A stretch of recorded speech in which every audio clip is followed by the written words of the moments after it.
Ceyhun bəy, bilirik ki, ABŞ və İran arasında bu kimi toqquşma riskləri 1979-cu ildən bəri tarix səhnəsində intensiv olaraq yaşanıb və daimi belə bir proqnozlar, bəyanatlar, ultimatum dolu fikirlər səsləndirilir. Müxtəlif partiyaların hakimiyyətləri dönəmində biz bunları müşahidə edə bilmişik. Hal-hazırda isə Trump bu prosesi, bu tendensiyanı sanki daha da gücləndirməkdədir və səbəb olaraq da onun dilincə ifadə etsək nüvə danışıqları razılaşdırmasını irəli sürməkdədir. Ancaq İran rəsmiləri elə Pezeşkiyan da daxil olmaqla, ali dini lider də daxil olmaqla belə bir danışıqlara qətiyyən razı olmadıqlarını, ümumiyyətlə bu danışıqlarda heç bir qarantör tərəfin olmadığını iddia edirlər. Vəziyyət nə səpkidə ola bilər? Az öncə mən də vurğuladım ki, artıq hansı silahlardan, öldürücü silahlardan istifadə edəcəkləri ilə də bağlı məlumatları, belə desək, tirajlamaqdadırlar. Nə düşünürsünüz?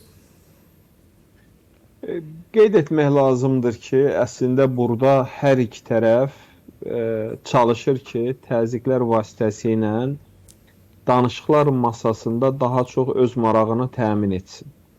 Yəqin ki, Amerika Birləşmiş Ştatları da, İranı da gözəl anlayır ki, bu proses nə İrana, nə də Amerika Birləşmiş Ştatlarına yaxşı heç nə vəd etmir, xüsusilə də İsrail üçün.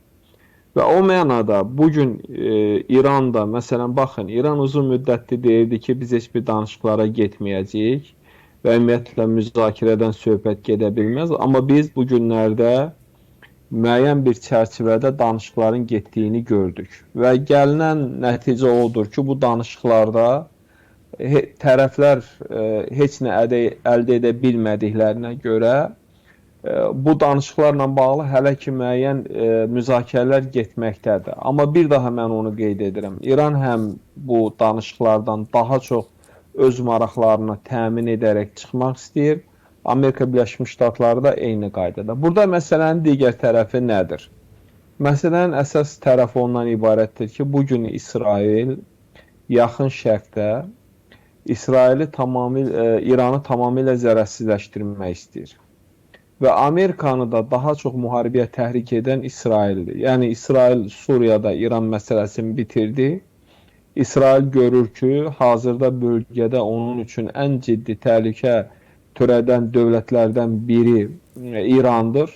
Və İsrail tələsir ki, Amerikanı bu prosesə cəlb edərək İrana qarşı müəyyən addımları atsın. Ancaq Amerikanın biz son danışıqlarda biraz fərqli mövqeyini gördük. Bilirsiniz ki, Amerikada keçirilən danışıqlarda da bunun açıq-aydın izlərini gördük. Amma ümumilikdə isə mən ilk gündən onu vurğulamışdım ki, Amerika Birləşmiş Ştatları, İsrail-İran müharibəsi görünür ki, qaçınılmaz olacaq. Yəni, bu proses ona doğru gedir və İsrail də bir daha qeyd edirəm, bu məsələdə çox maraqlıdır. Amerika Birləşmiş Ştatlarının da təbii ki, bu prosesdə müəyyən maraqları var. Yəni, ümumilikdə dünya gücləri, xüsusilə də İsrail, Amerika, yaxın şərqdə İran təhdidini tamamilə aradan götürmək istəyirlər. Amma bu nə dərəcədə uğurlu olacaq, mənə elə gəlir ki, bunun çox ciddi fəsadları da olacaq. Necə ki, biz bunu İraq nümunəsində gördük, ayrı-ayrı dövlətlərin nümunəsində gördük. Proses necə olacaq? Mən düşünürəm ki, növbəti danışıqlarda olacaq və danışıqlarda yenə Amerika-İran münasibətlərində biz bir sıra məsələlərin müzakirə olunduğunu görəcəyik. Əvvəlki təcrübəni də nəzərə alsaq, mən düşünürəm ki, ola bilər ki, tərəflər ilkin bir razılığa gəlsin və yaxın dövrdə müharibə olmasın. Amma müharibə olsa, bu bölgəmiz üçün çox ciddi problemlər yaradacaq. Bunu çoxu təsəvvür etmir. Yəni, burada Kürd faktoru var, burada digər faktorlar var və İranın özünün daxilində müəyyən proseslərin getməsi var. Hər halda bu danışıqların hansı müstəvidə gedəcəyindən asılı olacaq. Düşünürəm ki, bugün də mən baxdım, İran rəsmilərinin bəzi açıqlamaları var. Düşünürəm ki, bir sıra bu qarşılıqlı ittihamlardan sonra tərəflər yenidən danışıqlar masasına oturacaqlar. Yəni, təxminən mən düşünürəm, müharibə təhlükəsi olub-olmaması yarı. 50% ola bilər ki, müharibə baş versin hazırki situasiyada. Omanla baş bilsin tutacaq ki, danışıqlara hər halda bağlı ola bilər Ceyhun bəy. Bununla da bağlı məsələ gündəmə gəldi. Hərçənd ki, konkret bir tarix göstərilməyib, amma istənilən halda tərəflər bir-birlərinə qarşı bir ultimatum məzmunlu bəyanatlar ötürərkən, digər tərəfdən də Omanda rəsmilərin görüşməsi ilə bağlı bir razılaşmanın da olması ilə bağlı informasiyanı sızdırdılar və yaxın perspektivdə belə bir görüş gözlənilir. O zaman belə hesab etmək olar ki, Omandakı danışıqların gedişatı artıq müharibənin taleyini də müəyyənləşdirmiş olacaq, deyilmi? Yox, mən İran rəsmilərinin də şərhlərinə baxıram. Bugün də onların rəsmi bir açıqlaması olmuşdu. Yəni ziddiyyətli bəyanatlar verilir, amma verilən açıqlamalardan görünən odur ki, danışıqlarda tam razılıq yoxdur. Yəni tərəflər müəyyən müzakirə aparsalar da öz şərtlərindən, tələblərindən heç bir tərəf geri çəkilməyib. Ona görə mən düşünürəm ki, bir müddətdə bu qarşılıqlı ittihamlar davam edəcək. Ola bilsin ki, bir müddətdən sonra Omanda və ya başqa bir yerdə yenidən tərəflər müzakirə etsinlər. Nəzərə alsaq ki, Trump ümumiyyətlə müharibənin tərəfdarı deyil, danışıqların tərəfdarıdır. Bu danışıqların davam etməsi ehtimalı daha böyükdür. Amma mən bir daha onu qeyd etmək istəyirəm ki, İsrail ordusu hər an İrana hücum etməyə hazırdır. Çünki onlar bu prosesləri bir dəfəlik həll etmək niyyətindədirlər.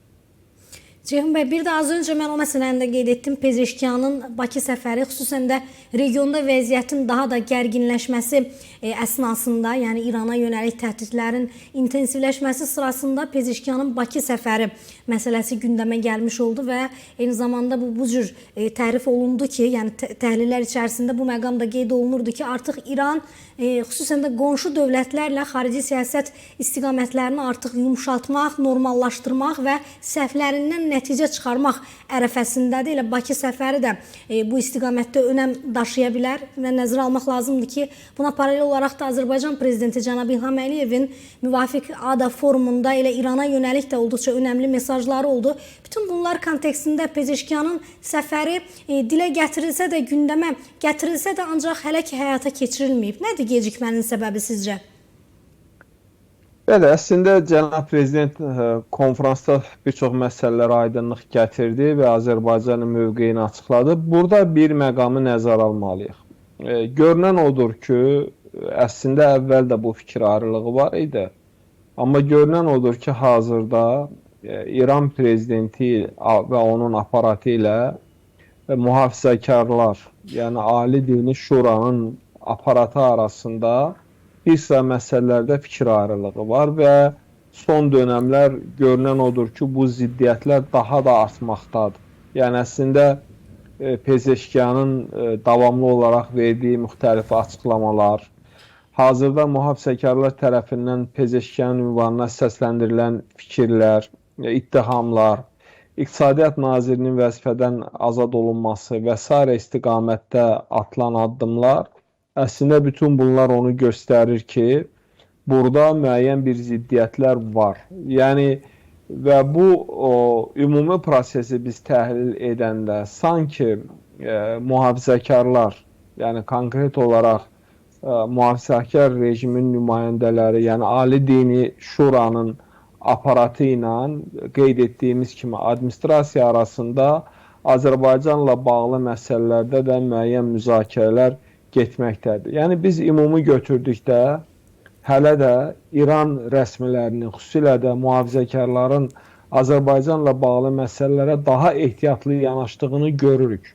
Yəni onlar hələ də müxtəlif məsələləri əsas gətirərək burada Azərbaycan-İsrail münasibətləri, Azərbaycanın Türkiyə ilə bir yerdə Suriyaya başlatdığı fəaliyyət, Zəngəzur dəhlizi və digər məsələlər İran rəsmilərində hələ də müəyyən o düşüncələrin davam etməsi ilə bağlı biz prosesləri görürük.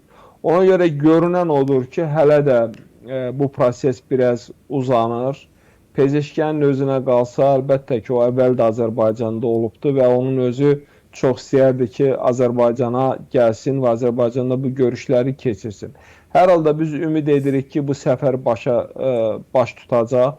Azərbaycan buna çox ümidlidir və biz ümumilikdə götürdükdə isə Azərbaycan istəyi ondan ibarətdir ki, iki qonşu ölkə arasında münasibətlər yaxşı olmalıdır, qarşılıqlı səfərlər olmalıdır.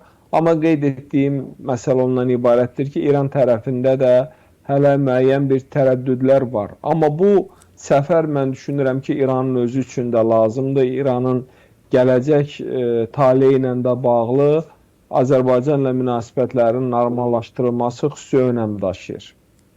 Bəli, təbiidir ki, Azərbaycanla münasibətlərin normallaşdırılmasında önəmli razılaşmalardan biri həm də Zəngəzur dəhlizi ilə bağlı bir loyal münasibətin, mövqeyin səsləndirilməsi ola bilər İran tərəfdən, Pezeşkiyanın timsalında məsələn və bilirik ki, bu istiqamətdə İranın niyəsə o qırmızı cizgi adlandırdıqları bir xoflarının biz belə bir mövqeyin biz şahidi ola bilmişik və indiki reallıqlarda belə bir səfər baş tutarsa, müvafiq razılaşmanın əldə olunmasını mümkün görə bilirsinizmi? Mən düşünürəm ki, İran yaxın dövrdə Zəngəzur dəhlizi ilə bağlı məsələyə isti baxmayacaq, müsbət baxmayacaq. Bilirsiniz, bu bəzən bir siyasi məsələ kimi təqdim olunur. Bu siyasi məsələ deyil. Bu böyük bir iqtisadi məsələdir. Yəni, söhbət ondan gedir ki, Zəngəzur dəhlizi açıldıqdan sonra İranın bir dəhliz kimi və müxtəlif tranzit yüklərin keçməsində əsas rol oynayan bir dövlət kimi rolu daha da azalacaq və İran onsuz da hazırda olduğu o iqtisadi durum, iqtisadi çətinliyin daha da acı şərtlərini və acı nəticələrini yaşayacaq. Ona görə yaxın dövrdə bu belə bir güzəştə gedilməsi gözlənilmir.